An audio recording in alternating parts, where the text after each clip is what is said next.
Hello students, मैं PS Kushwaha एक बार फिर से आप सभी का चैनल पे स्वागत करता हूं। हम लोग पढ़ रहे हैं अप्लाइड मैकेनिक्स चैप्टर 3 मूवमेंट और आज पढ़ने जा रहे हैं इसका एपिसोड नंबर 26।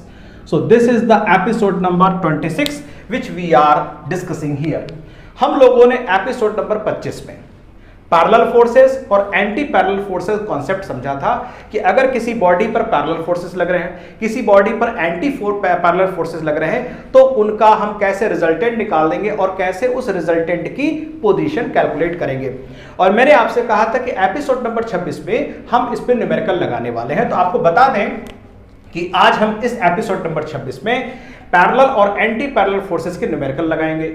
तो पैरेलल फोर्सेस को ही बच्चों लाइक फोर्सेस भी कहते हैं। तो कहीं पे वर्ड अगर आ जाए लाइक फोर्सेस तो समझ लीजिएगा लाइक फोर्सेस का मतलब पैरेलल फोर्सेस।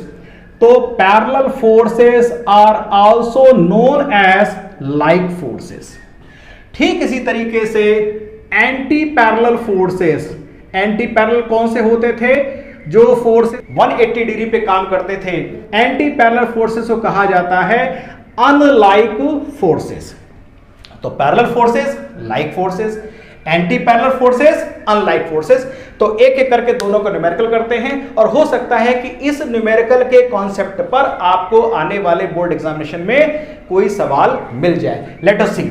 एक ये कार है, कार को दो लोग पुश कर रहे हैं, ऐसे धक्का दे रहे हैं। तो कार अगर स्टार्ट नहीं हुई, दो लोग धक्का दे रहे हैं और एक ही डायरेक्शन में धक्का दे रहे हैं। सो एक फोर्स है P, इधर धक्का दे रहा है, 120 न्यूटन का फोर्स है P। एक फोर्स लग रहा है Q, 140 न्यूटन का। दो लोग ऐसे कार को पुश कर रहे हैं। अब कह रहा है कि इन दोनों फोर्सेस का रिजल्टेंट निकालिए, क्योंकि ये लाइक फोर्सेस या पैरेलल फोर्सेस है, नंबर 1। नंबर 2, दोनों लोग जो फोर्स लगा रहे हैं A और B पर, इनके बीच की डिस्टेंस है 60 centimetre. So what is the position of their resultant? ये भी हमको निकालना है कि इन दोनों का जो परिणामी है उसकी स्थिति आखिर इनके बीच में है कहां। तो हम जानते हैं कि पैरेलल फोर्सेस बोले या लाइक फोर्सेस में, इन केस में जो रिजल्टेंट की स्थिति होती है दोनों फोर्सेस के बीच में कहीं पर होती है। ओके, तो अब हमको पोजीशन निकालनी है। तो सबसे पहले देखा चूंकि एक पैरेलल फोर्स है, तो पैरेलल फोर्स है बच्चों, आपको पता है कि रिजल्टेंट होता है P प्लस Q। तो 120 P की वैल्यू रखी, Q की वैल्यू रखी 140, तो आपका रिजल्टेंट आ गया 260 न्यूटन। यानी इस कार को जो टोटल पुश लग रहा है 260 न्यूटन के फोर्स से धक्का दिया जा रहा है। और अब हमको निकालना है कि इसकी स्थिति इनके बीच में कहां पर है। तो हमने मान लिया कि C की जो स्थिति है, रिजल्टेंट की जो पोजीशन है पॉइंट B से, यहां से इसकी पोजीशन है x डिस्टेंस पर। तो अगर ये डिस्टेंस x है तो AC वाली डिस्टेंस हो जाएगी 60 माइनस x सेंटीमीटर। ओके, हमें पता है कि P इंटू AC की वैल्यू बराबर होती है Q इंटू BC के बराबर। जो बच्चे इस एपिसोड नंबर 26 को अभी देख रहे हैं उनको मेरी सलाह है कि आप एपिसोड नंबर 25 जरूर देखिए, क्योंकि उसके बिना आपको ये कॉन्सेप्ट समझ में नहीं आएगा। 8 मिनट का है वो, उसको जरूर देख लीजिएगा, तब आप इस सवाल को कर पाएंगे। और इस सवाल को ना केवल समझेंगे करेंगे, बल्कि पेपर में आएगा तब भी चुटकियों में इसको आप कर डालेंगे। तो लेट अस सी, जस्ट वैल्यू पुट करते हैं। P की जगह रखा 120, AC हो जाएगा 60 minus x is equal to Q की जगह रखा 140 इंटू x, और बस आपका आंसर आ गया। इसको कैलकुलेट कर लेंगे। सो x is 27.7 centimetre from Q। So resultant of 120 and 140 Newton is 27.7 centimetre from Q। सो इसकी पोजीशन आ गई और आपका पैरेलल फोर्स का सवाल आपका हो गया, आपको नंबर मिल गए। Now we come to the unlike forces, anti parallel forces. Anti parallel forces जिसको हम अनलाइक फोर्सेस कहते हैं, आपको मैंने बताया था कि इसमें P एक डायरेक्शन में होता है, Q फोर्स उसके 180 डिग्री अपोजिट डायरेक्शन में होता है। तो P इस ओर लग रहा है, Q इस ओर लग रहा है। P और Q के बीच की सेपरेशन है 2 मीटर। हमसे पूछा गया है कि इन दोनों का रिजल्टेंट क्या है और उस रिजल्टेंट की स्थिति क्या है, वो लग कहां पर रहा है।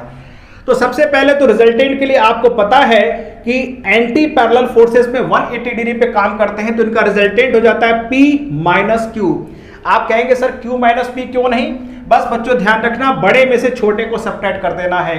तो P की वैल्यू 40 न्यूटन, Q की value 30 newton, so this is 40 minus Q is equal to 10 newton. So 10 newton आपका परिणामी आ गया है, परिणामी की वैल्यू आ चुकी है 10 न्यूटन का फोर्स। यहां पर मैंने आपको एक टिप बताई थी, उस टिप को फिर से याद करने की जरूरत है। क्या टिप थी?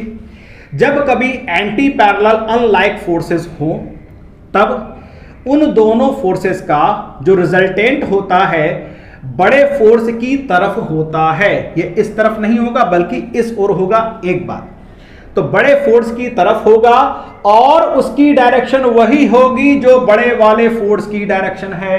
तो P चूंकि इस ओर लग रहा है तो R भी इस ओर होगा और R जो होगा इस लाइन पर बड़े फोर्स की तरफ होगा। इसलिए हमने इस फोर्स को R को इस तरफ बनाया है। तो ये डिस्टेंस AC डिस्टेंस को हमने x मान लिया। तो फोर्स P और रिजल्टेंट R के बीच की डिस्टेंस हो गई x, फोर्स Q और रिजल्टेंट के बीच की डिस्टेंस हो गई 2 + x। फार्मूला दोनों केस में एक ही चलता है, इस बात को अच्छे से आप नोट कर लीजिए। ये पैरेलल फोर्सेस का केस हो, यहां पे आइए पैरेलल फोर्स, या ये एंटी पैरेलल फोर्स हो, P × AC = Q × BC। ये नोट कर लीजिए, दोनों में एक ही फार्मूला है, फर्क केवल यहां है, पैरेलल में P + Q, एंटी पैरेलल में P - Q, और कुछ नहीं। P की वैल्यू 40, AC की वैल्यू हमने x मान ली थी, Q 30, और Q से रिजल्टेंट की डिस्टेंस हो जाएगी 2 + x, यहां हमने रख दिया और आसानी से इसको आप कैलकुलेट कर लेंगे and this will be the 6 metre.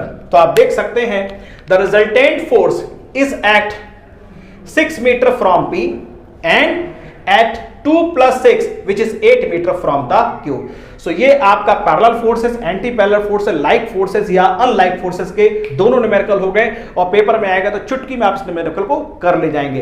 अब एपिसोड नंबर 27, और आपको बता देते agenda for the episode number 27, उसमें हम पढ़ने वाले हैं levers, types of lever, class 1, class 2 and class 3। Thank you.